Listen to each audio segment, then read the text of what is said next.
Dubik, écoute-moi. Phantasialand, c'est trop surfait. Pas besoin de faire autant de kilomètres pour faire un bon parc, regarde. Il y aura des manèges fantastiques, une pomme et un beau spinning. Une journée qui sera épique, franchement j'en ai déjà la trique. C'est fou comme le monde est magique dans ce parc bucolique. Et si t'es pris de forte colique, laisse donc tomber ton pique-nique.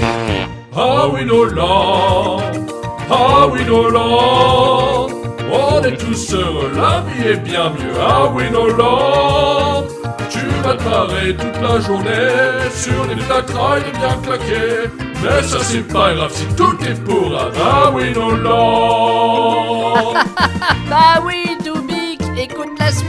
Il y aura la rivière canadienne, c'est comme une pluie diluvienne. Et puis il y aura la bûche dansante, franchement elle est bien marrante. Et puis si tu fais la grande roue, il y aura même un lapinou. Et puis si tu sens que t'es à bout, tu peux te mettre un corde au cou. Ah Winoland, ah Winoland, on est tous heureux, la vie est bien mieux. Ah Winoland, tu vas te marrer toute la journée sur des trails bien claqués. Mais ça c'est pas grave si tout est pour ah Winoland, ah Winoland, on est tous heureux, la vie est bien mieux. Ah Winoland, tu vas te marrer toute la journée sur des trails bien claqués. Mais ça c'est pas grave si tout est pour ah Winoland. Ah, qu'est-ce que je l'aime cette chanson, je sens qu'on va passer une super journée à Winoland.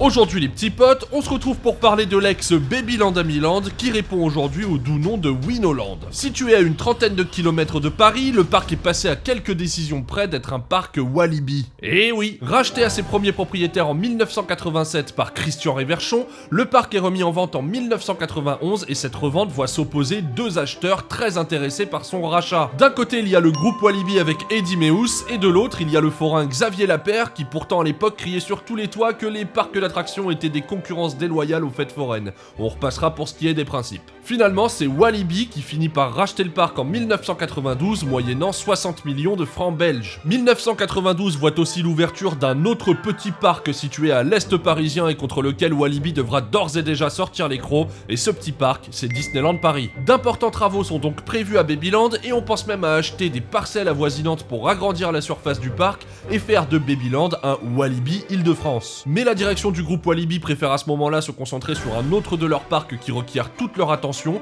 à savoir Walibi Flevo, plus connu aujourd'hui sous le nom de Walibi Holland. Walibi Flevo est donc inauguré en 1994 et le groupe Walibi prévoit les travaux pour Walibi Île-de-France l'année suivante. Sauf que 7 années de délai aura eu raison du projet. En 1995, la nouvelle version du schéma directeur de la région Île-de-France est incompatible avec l'ampleur des travaux prévus en raison de la proximité avec la forêt de Rougeot. Les investissements prévus n'ont pas eu lieu et le projet est donc tombé à l'eau. Six Flags se montre alors intéressé par le rachat, mais c'est finalement à Xavier Lapère que le groupe Walibi revend le parc à perte en 1997. La tempête de 1999 jettera un gros coup de massue au parc et il faudra quasiment 10 ans pour que Babyland soit remis en état de recevoir des visiteurs. Le parc rouvre donc en 2008, soit 9 ans après la tempête, et nous l'avons visité pour la première fois en 2022. Et cette visite de Winoland, je vais vous laisser la découvrir immédiatement avec ce que j'ai filmé et ce que j'ai monté. Vous n'êtes pas sans savoir que la chasse au crédit peut amener son lot de bonnes et de mauvaises surprises. L'avantage de partir à la découverte d'un parc situé à une quarantaine de kilomètres de la maison, c'est qu'on limite quand même les risques et que, quelle que soit la qualité du parc,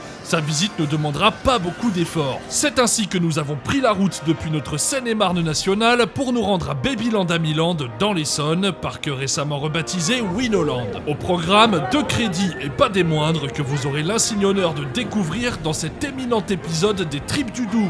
Winoland est un parc que j'aurais du mal à qualifier de parc familial tant il s'évertue à laisser les plus âgés au bord de la touche et à axer son offre sur les enfants. Ce n'est pas un reproche, c'est un parti pris ou une ligne éditoriale, comme on pourrait l'exprimer dans le jargon journalistique. Mais qui dit offre enfantine dit souvent prétexte à proposer une expérience au rabais, beaucoup s'imaginant que les enfants se contentent de peu, voire de rien. Alors, qu'en est-il de Winoland? Eh bien, c'est ce que nous allons découvrir durant cette vidéo. Côté master plan, c'est pas bien compliqué, le parc se découpe en deux grandes allées perpendiculaires. La première vous mènera de l'entrée du parc jusqu'à l'allée principale et vous n'y croiserez rien d'autre qu'un cerf sur le point de se pendre, ainsi que des toilettes dans un bâtiment pas fini qui annonce du lourd quant à la suite des hostilités. La seconde allée, qui n'est autre que l'allée principale justement, se trouve quant à elle bordée d'attractions d'un goût pour le moins douteux. C'est criard, c'est forain, c'est pas cher et de prime abord, bah ça fait pas rêver. On préférera passer sous silence l'intégration de ces toboggans qui laissent préfigurer le fait que le sens de la chose bien faite ne soit pas nécessairement une priorité à Winoland, pour en passer au tout premier crédit de cette journée, à savoir Grosse Pomme, un MX-48 signé des Italiens de SBF Visa Group. Vous l'aurez compris, il s'agit donc d'un crédit plus communément appelé pomme dans le vocabulaire parconautique.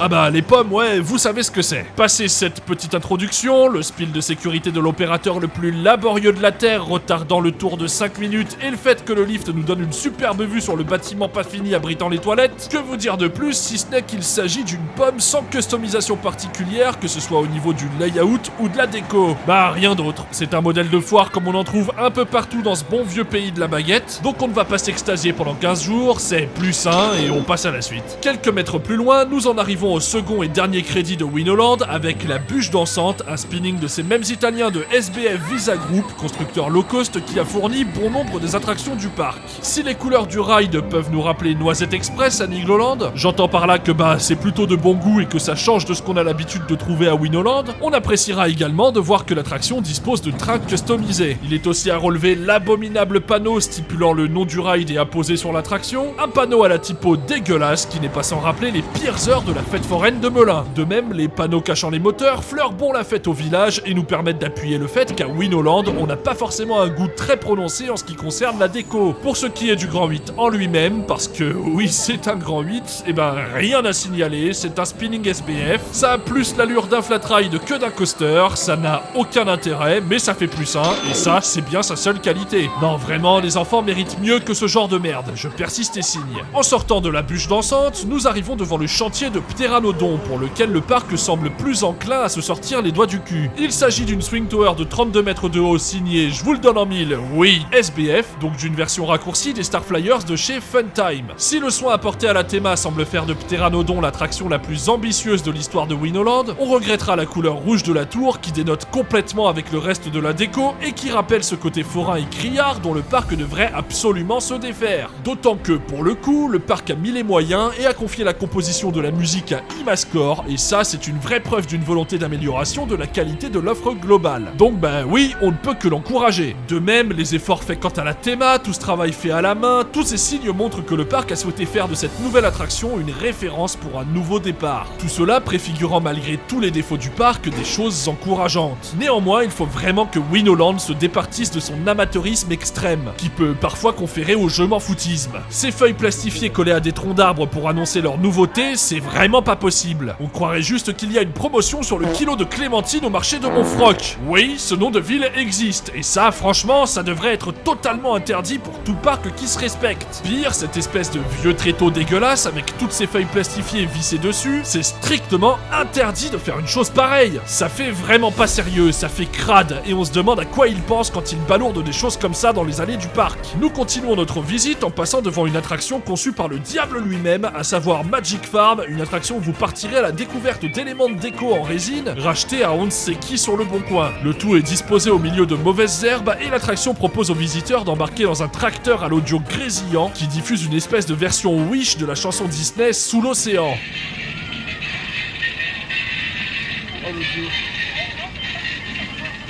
Allez comprendre pourquoi, mais nous, on n'a toujours pas compris le rapport entre la petite sirène et les tracteurs. Bon, qu'est-ce qu'on va se faire maintenant? Un tour de grosse pomme? Bah non merci, ça ira, c'est tentant, mais on passe notre tour. Un tour de bûche dansante? Bah si vous voulez y aller, allez-y, je vous attends. Non? Ok, donc on va plutôt poursuivre avec le reste du parc. Allons donc nous faire une petite descente de toboggan SBF qui brûle les fesses, avec cette attraction étrangement appelée le slalom, mais dans lequel on descend tout chousse. Faudra peut-être leur expliquer le concept de slalom à Winoland. Élément de déco surprenant à côté de la structure des toboggans, ce moulin un brin fatigué posé là de façon totalement arbitraire. On n'a pas trop compris ce que ça venait faire dans la storyline des toboggans qui descendent tout droit et qui s'appelle slalom, puis on s'est souvenu qu'on était à Winoland, donc que c'était normal. Maintenant qu'on a compris que ce parc c'était pas le plus soigné qui soit et qu'on était à la limite de l'attrape-couillon, nous poursuivons avec un tour de bateau pirate de foire dans lequel on a pu taper le bout de gras à propos de tout et de rien tant celui-ci était bridé et qu'il apporte 0 guillis dans le ventre. Une fois à l'intérieur, on attend juste que le tour s'arrête. Le fun est quant à lui resté sur le plancher des vaches et c'est bien dommage. Seule attraction qui aurait pu être un minimum intéressante, c'est ce Jetstar Schwarzkopf sobrement nommé Jet, qui est présent à Winoland depuis 2018 mais qui n'a jamais embarqué le moindre visiteur pour raison technique. Ça fera pas plus sain, ça nous attriste un petit peu parce qu'on ne va pas vous cacher le fait que si on est ici, c'est avant toute chose pour les plus sains. Bon, tant pis, on se tournera vers la coccinelle, à savoir l'attraction la plus amusante du parc. Vous connaissez le principe, il s'agit d'une petite centrifugeuse ponctuée de boss comme la petite sirène au parc Astérix ou les Santiago à Frépertuis City. Bon, on en fait un tour et on sort, on va pas remonter dessus, mais c'est toujours amusant à faire ces petites conneries. D'autant plus quand il n'y a absolument rien à se mettre sous la dent à côté. Allez, on va se dire que le parc possède une autre attraction qui peut être un tant soit peu rigolote, à savoir la montée fantastique, une drop and twist SBF qui offre quelques petits airtime rigolos et qui fait le boulot compte tenu du public visé. Bon, l'attraction ne ressemble clairement à rien, mais ça, on en a pris l'habitude ici. Et encore, ce n'est pas ce que Winoland nous propose de pire, je vous invite à attendre qu'on parle du flume. Place maintenant à un tour de grande roue, après avoir été accueilli par la version drag queen de la mascotte du parc. Un tour de grande roue qui ne possède qu'un seul défaut, à savoir qu'une fois en haut, y a rien à voir. Bah oui, surprise, le parc déjà bien moche vu d'en bas n'est pas plus beau vu d'en haut. Et ça, oui, ça nous en a bouché un coin. Si vous quittez l'allée principale de Winoland pour vous enfoncer un peu plus dans le parc, vous découvrirez un ensemble d'attractions foraines posées au petit bonheur la chance à droite et à gauche. Aucun effort n'est fait sur l'intégration et les attractions sont juste disposées de ci de là sans cohérence d'aucune sorte. Il s'agit toujours de ces attractions criardes qui ne ressemblent à rien et quitte à ce qu'aucune cohérence d'intégration et d'implantation n'ait été trouvée, on se dit qu'il aurait été pas mal que certaines reçoivent un bon coup de pinceau pour limiter cet aspect fait à neuneux. Vous y trouverez à peu près tout le catalogue SBF d'attractions pour enfants, à savoir ce mini pirate de type Puppy Love, ici appelé le chien balançoire, ces flying chairs répondant au doux nom de chaises volantes, un carrousel à la thématique qui n'est clairement pas des plus heureuses, un teacup appelé les voitures en folie qui fait rêver tous les enfants, c'est clair, un manège d'avion dont les frères Ledouarin ne voudraient même pas, ou encore un Bone Spin Dogs qui nous aura fait comprendre que toutes ces attractions sont des modèles génériques du catalogue SBF. Il n'y a absolument rien de customisé, tous ces rides sont présents tels quels dans le catalogue du constructeur italien, donc il est forcément impossible de proposer quoi que ce soit de cohérent. Mais bon, prendre des modèles génériques, ça coûte moins cher quoi. À Winoland, on croise aussi pléthore de structures gonflables, elles aussi posées un peu là où il y a de la place et ne proposant rien de cohérent. En fait, l'idée ici, c'est vraiment d'avoir un maximum d'attractions, peu importe comment elles sont disposées ou à quoi elles ressemblent, du moment qu'elles sont en nombre et fonctionnelles. Quant à nous, évidemment, on n'aura pas fait d'attractions enfantines ni de structures gonflables, mais on se sera lancé sur un tour de chaises volantes. Disons qu'il s'agit ici du modèle plus familial que les chaises pour enfants qu'on a vu un peu plus tôt, mais qui ressemble ici plus à un tourniquet qu'à des chaises volantes tant la dénivelée offerte par l'inclinaison du chapiteau est faible. Il n'y a que quelques centimètres d'écart entre la chaise la plus aérienne et la chaise la plus proche du sol, donc forcément l'intérêt est assez limité. On n'aura pas poussé le vice en nous lançant à l'assaut de ces chevaux longchamps, parce que je vous le donne en mille, il n'y avait rien à voir sur le parcours. Mais on se dit qu'on aurait peut-être dû aller faire un tour sur ce petit train à moustache, parce que si Winoland est le sens du détail, ça fait 60 000, ils ont quand même pensé à aller chercher un tigre en résine avec des couilles qui pendent. Et ça, franchement, ça rehausse le niveau de l'ensemble du parc. Bon, allez, il est désormais temps de nous atteler à rider la toute dernière attraction de Winoland. Et j'ai bien envie de vous dire que c'est pas trop tôt. Il s'agit donc de la rivière canadienne, et j'insiste sur le nom de rivière canadienne. Un petit flume ride qui proposera une seule descente de courte taille, mais sur lequel tout le monde peut embarquer, les petits comme les grands. Une rivière canadienne affublée de ce qui est certainement l'une des pires sculptures que j'ai vues dans un parc d'attractions de ma vie entière. Et pourtant, des saloperies, j'en ai vu une quantité non négligeable. Et puis, c'est quoi le rapport entre cette espèce d'alligator transgénique qui ressemble à rien et la rivière canadienne? T'imagines un truc pareil à côté du flume de Nigloland, toi? Là, dans le genre absolument ignoble, ça se pose là, et ça résume bien le bon goût que peut avoir la direction de Winoland. Même à Bonbonland, on n'aurait pas osé un truc si laid. Pour poursuivre dans le grand n'importe quoi, on notera également cette bande de chimpanzés qui sert de déco à la rivière canadienne, et on se dit que, de toute façon, on n'est plus à ça près. L'attraction en elle-même est donc un petit flume qui propose une courte descente pas franchement humide sur lequel peuvent embarquer 2 adultes à la fois, pour peu qu'ils n'aient pas abusé de Big Mac la veille. On l'a raidé dans l'espoir qu'il soit un jour considéré comme un crédit, mais c'est évidemment à destination des plus jeunes, donc difficile d'en tirer un quelconque plaisir. D'autant que, vous l'aurez compris, contrairement à certaines attractions enfantines, ici on se rattachera pas à la déco. Bon, le bilan de cette affaire, c'est que cette visite à Winoland ne nous aura pas du tout convaincus. Le parc cumule absolument toutes les erreurs qu'il ne faut pas commettre dans un parc pour enfants, à savoir considérer les gamins comme des consommateurs sans cervelle qui se contentent de peu, voire de rien. Croire qu'il suffit d'empiler les attractions random et pas chères sur un terrain pas ou peu entretenu pour satisfaire les gamins, c'est en quelque sorte un manque de considération. Et quand on voit des parcs comme Freizeitpark Ruhpolding en Allemagne, qui visent à peu près la même clientèle, on se dit que le chemin est long avant que beaucoup de ces parcs français à destination des gamins n'en arrivent ne serait-ce qu'à la cheville. L'enfance, c'est ce moment de la vie où les rêves et l'imaginaire façonnent la créativité. Ce moment où les efforts à fournir pour proposer une expérience qualitative doivent être les plus vigoureux. C'est pour ça qu'un parc comme Silver Dollar City, qui ne laisse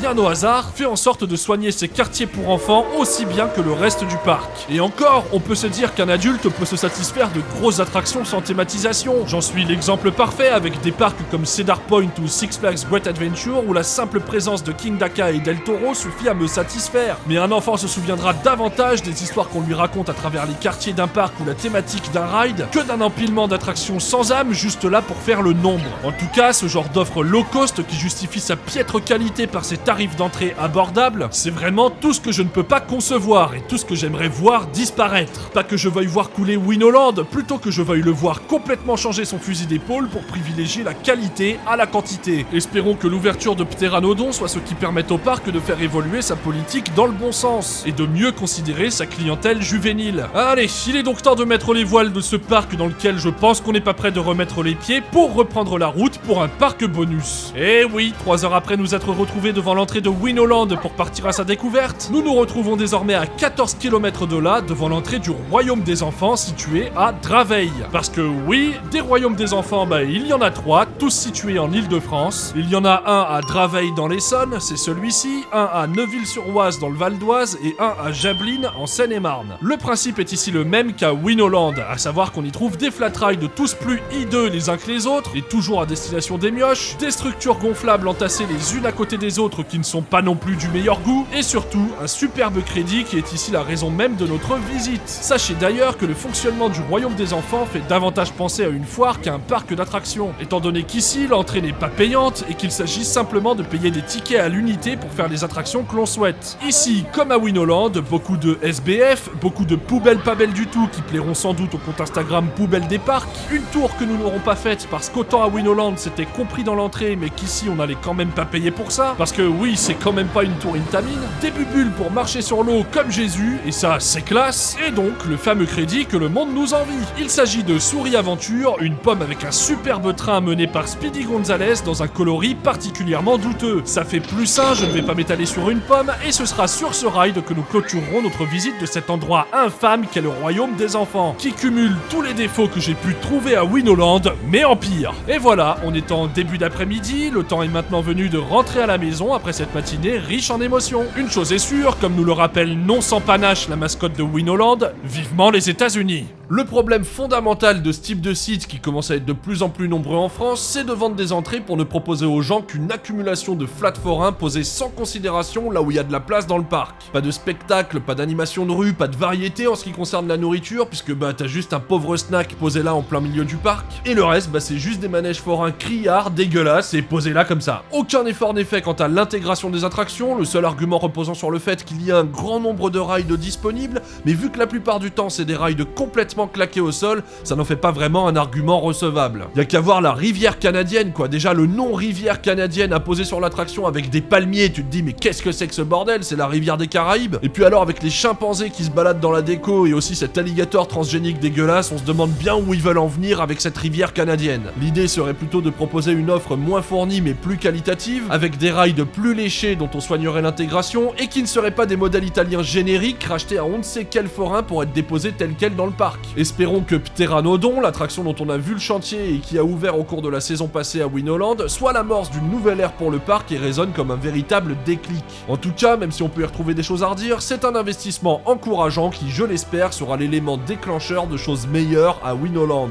Parce que très honnêtement, je préfère même payer plus cher pour un parc qui me proposera moins d'attractions mais avec une déco cohérente et des manèges joliment intégrés, qu'un parc me vomissant des flats à la pelle et posé là comme un chien pose sa pêche sur le trottoir. Par exemple, je serais prêt à payer plus cher pour un parc me proposant uniquement une partie du village merveilleux de Nigloland, celle s'étendant de Noisette Express jusqu'à la rivière des Fées, ou alors payer même plus cher qu'une entrée à Winoland pour visiter uniquement le village canadien de ce même Nigloland. Ces deux quartiers à eux seuls valent une visite que je serais prêt à payer plus cher qu'une visite à Winoland. C'est pour vous dire à quel point il y a encore du travail à faire dans ce parc. Et je ne veux pas entendre parler de budget, qui est vraiment l'argument de la facilité et qui n'est absolument pas un argument recevable ici. Un parc comme Freizeit Park Ruhpolding dont je parlais un peu plus tôt dans cette vidéo, c'est certes un petit Family Gerschauer, mais c'est surtout 3 attractions mécaniques en tout et pour tout, le reste étant dispatché entre du tir à l'arc, des balançoires, de la piscine à balles, du tir à la carabine, j'en passe et des meilleurs, et que des choses faites main. Tout ce qui est aire de jeu, balançoire, thématisation, tout est fait à la mano, tout est fait en bois, tout est sculpté et tout est superbe. Tout est fait avec goût, tout est intégré, soigné, chouchouté, et tout ça a vraiment de l'allure. C'est vraiment fait de briques et de broc, mais c'est toujours super bien fait, et comparativement à des attractions traditionnelles, ça leur a vraiment rien coûté. Et quand bien même cette énumération peut vous faire penser qu'à Ruhpolding y a rien pour les adultes, eh bien sachez qu'on s'est beaucoup plus éclaté là-bas qu'à Winoland, où on s'est très rapidement emmerdé comme des rats. Parce que Ruhpolding, c'est un parc dans lequel tu te laisses prendre au jeu, et dans lequel tu ferais des trucs que tu ferais absolument pas ailleurs. Et finalement, ça en devient un parc fédérateur, où certes, la majorité des choses, on peut considérer que c'est pour les enfants, mais ça vient vraiment chercher les adultes aussi, si bien qu'ils se retrouvent à faire les attractions avec les enfants. Et à y prendre du plaisir. Et ça, c'est très très fort. Et c'est une philosophie que n'ont pas des parcs comme le Royaume des Enfants, le Paradis des Enfants, Winoland, j'en passe et des meilleurs. Enfin des meilleurs, pas certains. Le budget de Ruhpolding est bien inférieur à celui de Winoland, et pourtant, le parc est bien meilleur. Preuve que tout ne repose pas forcément que sur l'aspect pécuniaire. Un peu de créativité, un peu d'amour pour ce qu'on fait, et on se retrouve à déplacer bien des montagnes. Il est temps pour moi de clôturer cette vidéo consacrée à Winoland. J'espère évidemment qu'elle vous a plu. Si vous découvrez cette chaîne avec cette vidéo et qu'elle vous a plu, n'hésitez pas à vous abonner. Et pour tout le monde, n'hésitez pas à la commenter, à la liker, à la partager. Ça vous coûte pas grand chose et ça m'aidera beaucoup. Dans la prochaine vidéo, les petits potes, nous partirons à la découverte de Ride to Happiness avec une nouvelle vidéo consacrée à Plopsaland. Il s'agira d'ailleurs de la dernière vidéo avant que j'entame un très gros morceau, à savoir le fameux trip américain que nous avons fait l'année dernière. Et jusqu'à cette prochaine vidéo qui sera donc consacrée à Plopsaland, et bien comme d'habitude, portez-vous bien et ridez bien. Allez, ciao!